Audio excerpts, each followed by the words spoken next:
Então, pessoal, começamos, né? Boa noite para vocês. E para quem ainda não está aí e eventualmente vai assistir depois, a nossa aula vai estar lá no YouTube, vai estar também no Streams e vai estar aqui em arquivos. Então, nós paramos na aula passada quando nós falamos da linguagem simbólica. Os indivíduos humanos se tornam capazes de representar as coisas, de pensar as coisas, né? E pensar as coisas de acordo com alguns atributos, aqueles que forem, né, os importantes em determinada comunicação e tal. E essa capacidade que o símbolo dá, símbolo é um termo grego, né? Ele tem um significado de junção, né? De representação também. O símbolo ele está no lugar de alguma coisa, né? E o símbolo ele também tem, eu falei aqui, nessa capacidade de condensar atributos. Ele não é qualquer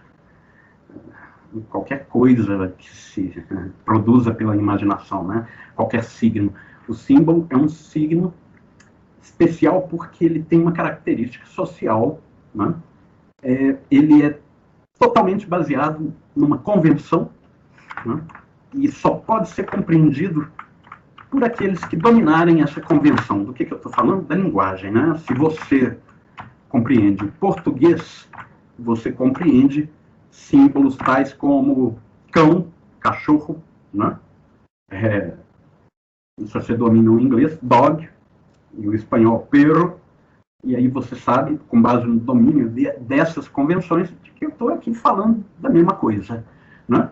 Quando eu uso o termo cachorro ou sinônimo cão, né, vocês percebem, há mais de um símbolo para uma mesma coisa, e há também uma arbitrariedade, uma plasticidade do símbolo, que é muito interessante, que é o fato de que eu posso estar falando de uma outra coisa do que esses termos, a princípio, estariam dizendo, né? Eu posso estar falando do cão danado, né? Eu não estou falando de nenhum cachorro, eu estou falando de uma outra coisa. Tudo é uma questão da sua compreensão dessa convenção, que é a linguagem, né? E por que eu estou falando disso? Porque o símbolo mesmo não encerra o significado dele. E é por isso mesmo que o termo cão e o termo cão danado, a princípio, estariam falando, né, de um cachorro, um tipo de cachorro, mas não é um cachorro. É uma outra coisa. O significado, né, o sentido que o símbolo transmite, não está nele, está ao redor dele, no uso que a gente faz desse símbolo. Então, o uso que a gente faz dos símbolos também é convencionado. E é por isso que uma linguagem é necessariamente o domínio de uma cultura. Vocês devem ter ouvido falar do Esperanto. Eu estava vendo hoje um postzinho de uma professora falando do Esperanto, de como ele foi criado para ser uma língua universal, dada a facilidade de aprendizado e não sei mais o que, blá, blá, blá. E, infelizmente, ainda hoje, parece que só 3 milhões compreendem e usam o Esperanto. Bom, é lógico, não há uma cultura por trás do Esperanto. O Esperanto nasceu no gabinete, né? Nada contra a tentativa de você criar uma linguagem que seja compreensível, facilmente compreensível e tal, mas uma linguagem, de certa forma, ela é viva, ela é cultural, ela está aí se desenvolvendo o tempo todo, não é? Uma linguagem criada por um engenheiro linguístico, não é? Tem tudo para não colar, tal como o Esperanto. Feliz ou infelizmente, não colou, não tinha como colar. Pode ser que a gente tivesse um esforço em transmitir, né, tal como Libras hoje nas escolas, o Esperanto se tornasse mais difundido e talvez até útil, né? A questão é que se não há um background cultural, ele termina por ser, eu não queria dizer elitista, talvez marginal. Né? Mas tudo bem, vamos lá, não é exatamente isso que nós queríamos dizer. Nós queríamos dizer aqui o seguinte: os animais, eu falei isso na passada, especialmente aves e mamíferos, possuem algum domínio de certos signos, de tal modo que, vamos lá, né, há uma capacidade, digamos, linguística de compreensão de uma linguagem um bocado, digamos assim, natural, né, por parte desses bichos. E é, por exemplo, o caso dos índices, que são aqueles signos que apontam para uma outra coisa, né, imediatamente. O índice é um signo natural.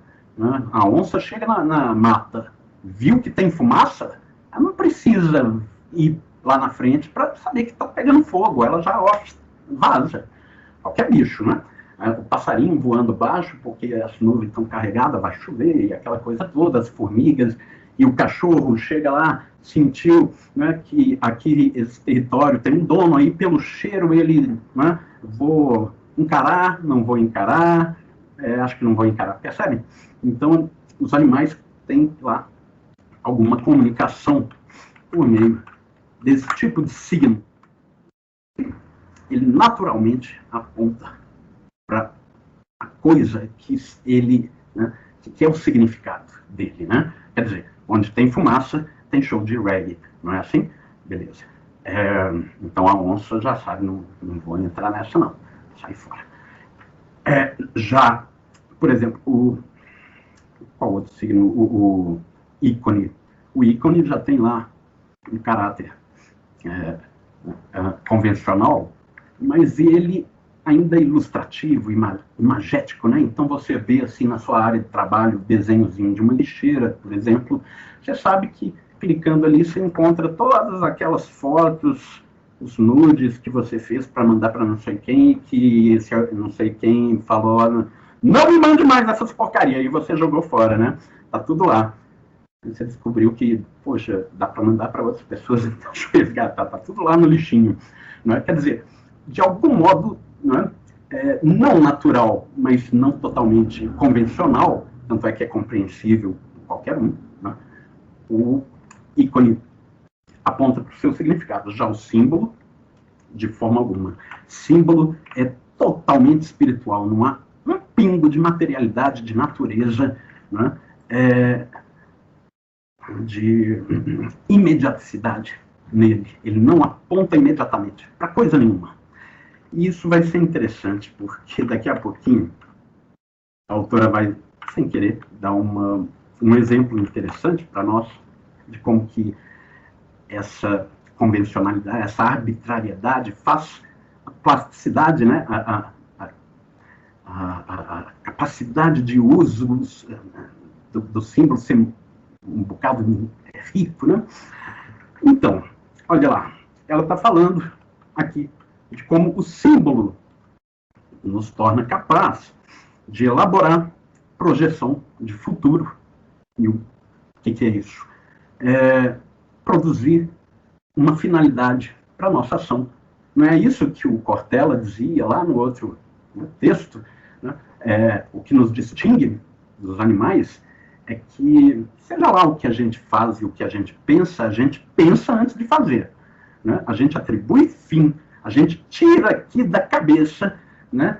Exterioriza algo que é só subjetivo na materialidade exterior, por meio, né, da ação, da atividade, do trabalho, e faz aquilo que até então era pura objetividade material, natural, se tornar um mix de, né, objetividade e subjetividade, um mix de natureza e humanidade, de, né, matéria e alma, percebem?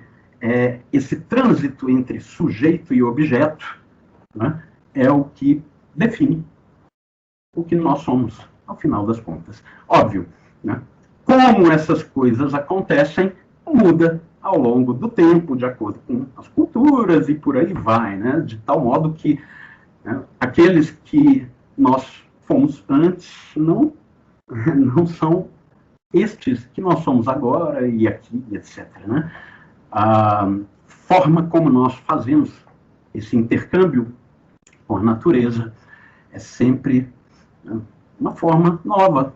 E é por isso que a história, é por isso que há história, não há simplesmente determinação natural, né? Como é o caso dos animais. A história é justamente a mudança dessa maneira de se fazer ser, né? E é por isso que nós podemos identificar distintas quadras, épocas históricas. Ok? Bom, beleza. Professor, senhor. O senhor falou de mudança, mas tem umas coisas, por exemplo, você falou de símbolo e mudança. Por exemplo, você vê na Índia lá, os hindus, que tem o deus cabeça de elefante. E ali não tem uma mudança, não, que eles falam que a caça está acabando, mas as caças continuam. E a Índia é um... O pessoal eles criam igual rato como é que eu vou te falar? Tem uma falsa... Eles passam uma falsa imagem que não existe mais caça, mas o que mais tem é caça na Índia e a mulher não tem direito a nada, e muito sofrimento na China também. Sim, e no Brasil, e nos Estados Unidos, e na Europa, o que dizer da África, e por aí. Mas no Brasil, pelo menos a gente vê pelo menos esses movimentos de antirracismo, de qualquer coisa. Lá nem isso pode, que o cara vai pra guilhotina. Imagina no Iraque, na Arábia Saudita, no Irã, né? Aí é mais difícil ainda só. Bom, podemos discutir esses detalhes mais pra frente. Combinado? Ótimo! Estou te pedindo isso só por causa do seguinte, as ilustrações, os exemplos, né, que nós podemos extrair disso que nós estamos falando aqui, eles vão ao infinito, tá? Então, se a gente for buscar ilustrar, né, o que está sendo dito aqui, a gente não para, não. E sabe como é? A gente, uma hora aqui, vai ter que encerrar a aula, porque eu acho que você tem aula depois, infelizmente. Porque se não tivesse, por mim, ó, vamos parar a madrugada aí, falando, abre aqui uma cerveja, não sei o que e tal, né? Tá gravando? Ah, tá gravando. Ah, mas o que tem? Tá gravando. Quem não teve o prazer de assistir, assiste o vídeo, né? Só não teve o prazer de tomar uma cervejinha aqui com a gente. Mas, enfim. Então, podemos inclusive, marcar uma cervejinha? O que você acha? Bom, na verdade, eu já não bebo tem muito tempo, mas eu sempre abro, né, uma exceção quando a causa, né, é boa. Concorda? Ótimo! É isso aí, seu Gabriel. Então tá marcado. Hoje é segunda, né? E o período de pandemia é o mesmo que sexta-feira, né? Então, segundo, daqui a pouquinho a gente toma mais e fala dessas coisas. Mas vamos lá, vamos voltar aqui o que a gente estava filosofando, né? Ela está dizendo aí, olha que coisa, isso que eu queria chamar a atenção para vocês, é interessante, ela diz, né? Aqui, ó. A partir do que a gente falou, do que ela disse aí, concluímos que as diferenças entre homem e animal não são apenas de grau, mas de... sublinhado aqui não. Então, o que é que eu fiz? Não são diferenças apenas de grau, mas também de natureza. Natureza contra o U. Ok. Pois, enquanto o animal permanece envolvido na onde? Natureza, o homem é capaz de transformá-lo, tornando possível a cultura. Percebam como que o símbolo, natureza, as palavras são símbolos, né? No primeiro caso, tem um significado, no segundo ali, outro, completamente diferente, apesar do símbolo ser igual, né? Ela está dizendo ali que as diferenças entre homem e animal não são apenas quantitativas, mas qualitativas. São, né, estão lá naquilo que é fundamental, essencial, por isso que ela usa o termo natureza aqui.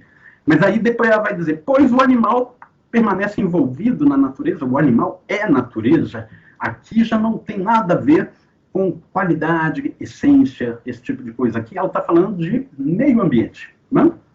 Enquanto que nós transformamos o meio ambiente, né, em uma segunda natureza, em uma natureza humanizada. Basta olhar aí para os lados. Quer dizer, por vezes vocês vão achar que a natureza não está tão humanizada assim, significa que nós também não estamos. Né? E como disse o velho, qual velho? Aquele. Ok. Se o meio faz o homem, é preciso que o homem torne humano esse meio. Certo? Convenhamos, não é difícil de notar que ele não anda muito humanizado. Né? E, bom, nós estamos aqui. Né? Nós temos que fazer alguma coisa disso que foi feito de nós. Né? Então, vamos lá. Beleza. Isso é o trabalho e tal, e tudo, e aqui ela diz uma coisa interessante. A ação transformadora não é solitária, mas social. Ela tem a solidez, né, de ser resultado dessa interação de muitos eus, que no final das contas é o meio ambiente humano. Né? Isso que ela chamou ali de cultura, a gente poderia chamar de mundo, ou sociedade, ou humanidade. Né? O que determina o eu? A sociedade. Né? O fascinante em nós não é que a gente possua espírito, mas que a gente produza o espírito, o nosso, e esse que chamamos de cultura. Né? Então, isso é o que depois o Marx, o velho, chamou de ser genérico. Ele estava querendo dizer que a espécie humana é mais que uma espécie, é um gênero, mas mais do que simplesmente dizer que mais que uma espécie é um gênero, ele estava querendo dizer que o indivíduo, né, do gênero humano só se torna indivíduo na medida em que ele enriquece a sua relação com os outros indivíduos, portanto, com o gênero. Quanto mais universal, mais individual ele se torna. Né? Isso é tranquilo, né, se observar. Por exemplo, alguém pode me dizer aí, eu prefiro molejo a Beatles. Tá, tudo bem. Né? Pode eventualmente até ter uma boa razão. O molejo me deixa com bom humor, então, né, enquanto os Beatles têm aquele negócio meio, sabe, inglês, chovendo na cabeça dos caras, né? Mas ainda é meio triste e tal e tudo. Não, beleza. O fato é o seguinte, que tanto o cara que gosta de um quanto do outro deve o seu gosto, que é tão pessoal, né? Não é mesmo? A toda a história que decorre desde, no mínimo, desde o Pitágoras, quando ele esticou o nervo do carneiro e percebeu que se ele trasteasse aquele nervo em determinados pontos e fizesse vibrar, ele obtinha frequências sonoras distintas. Isso que qualquer violão hoje, né, faz. Que, aliás, é o que constitui o violão, a guitarra, esses instrumentos, contrastes. Né? Então, percebam, há todo um desenvolvimento histórico levado a cabo por milhares de eus, a maioria, a ampla maioria desses eus mortos, a essa altura do campeonato, graças aos quais eu gosto do molejo. O cara pega lá o cavaquinho, coisinha ali, que só tá ali na mão dele, ele só aprendeu e tudo e tal, porque todos nós carregamos toda essa memória, né, toda essa bagagem, essa herança, né, de desenvolvimento espiritual, né? Porque a música não existe aí na natureza. Mas passarinho canta. Passarinho, bom, para comer de conversa, passarinho é ave, né?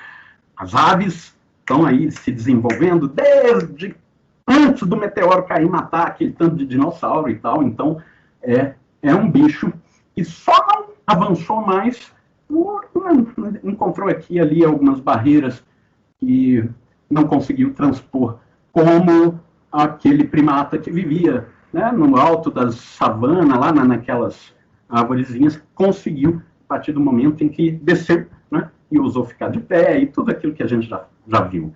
Né. Algo que aconteceu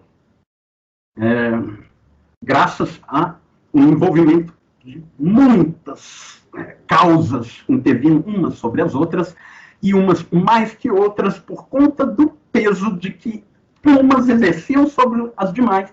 Percebam, né, a casualidade, né, a sorte, né, que está envolvida nessa brincadeira, para não falar do próprio surgimento da vida. Né? Então, o que nós somos? Nós somos a natureza tornada consciente de si mesma, tornada ativa e finalmente intervindo de modo a se tornar perfeita. Porque a natureza não é perfeita. O que é perfeito? É aquilo que nós fazemos da natureza quando não fazemos o contrário. Né? Quando não estamos aí destruindo a natureza. A bem da verdade, não somos nós aqui que destruímos a natureza. Né? Acho que ninguém aqui é latifundiário, dono de mineração, esse tipo de coisa aí. Né? Se você está lá escovando os dentes usando a água, bom, convenhamos, você quer escovar os seus dentes sem água, e você acha que aquela água que está escorrendo da sua torneira é que vai destruir, né, acabar com a água doce, quando a mineração ali do lado usa toneladas e toneladas de litro d'água desviando curso de rio para levar aquelas merdas de pelota de minério lá. Percebe? Enfim. Quem destrói a natureza não é o ser humano, é um determinado ser humano, é um ali. E essa determinação é o que nós chamamos de classe social, e esse é o nosso assunto lá na frente, se a gente, né, conseguir chegar lá. Acho que a gente consegue. Enfim.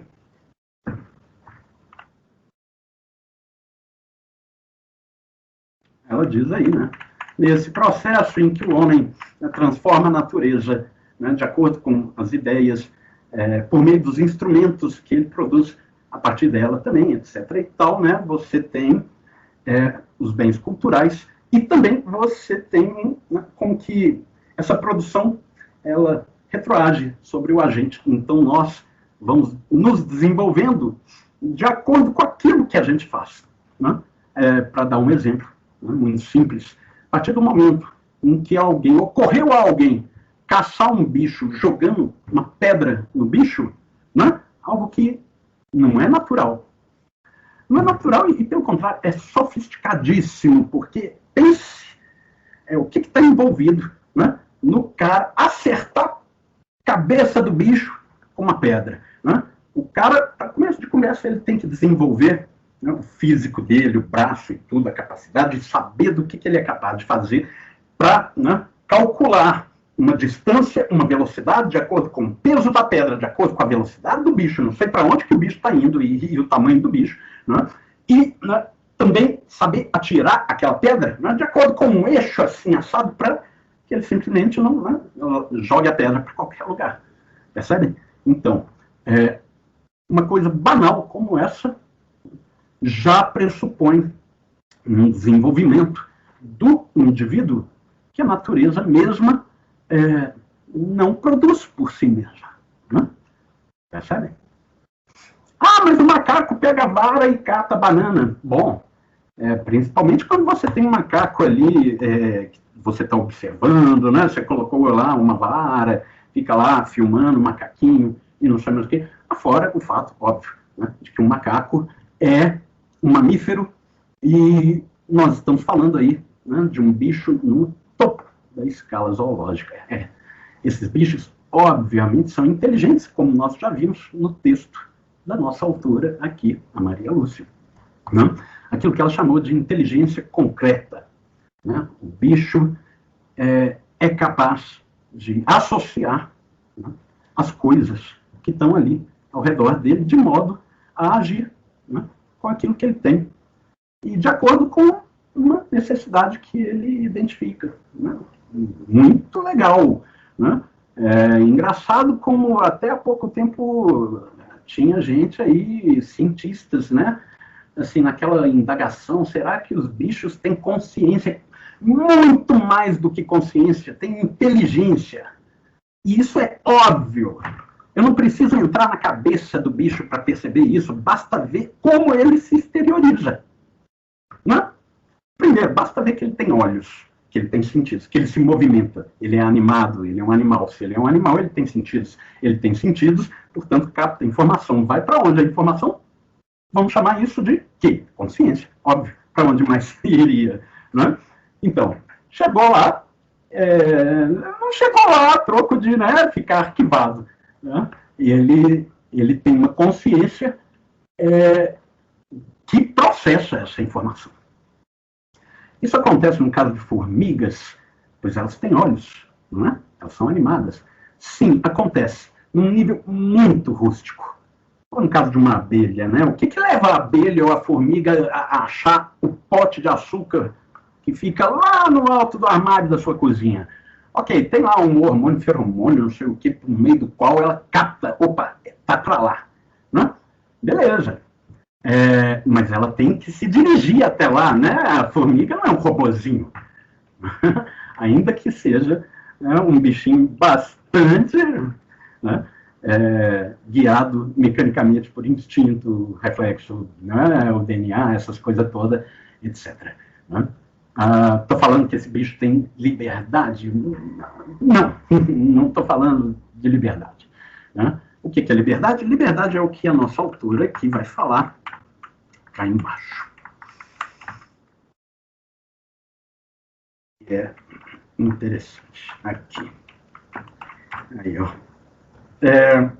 Ela fala que o trabalho que transforma a natureza e a nós mesmos é um ato de liberdade, pois, ela diz aí, se no primeiro momento a natureza se apresenta como destino, né, o trabalho é um modo de superar o destino, o determinismo. Quer dizer, o trabalho é criador. Né?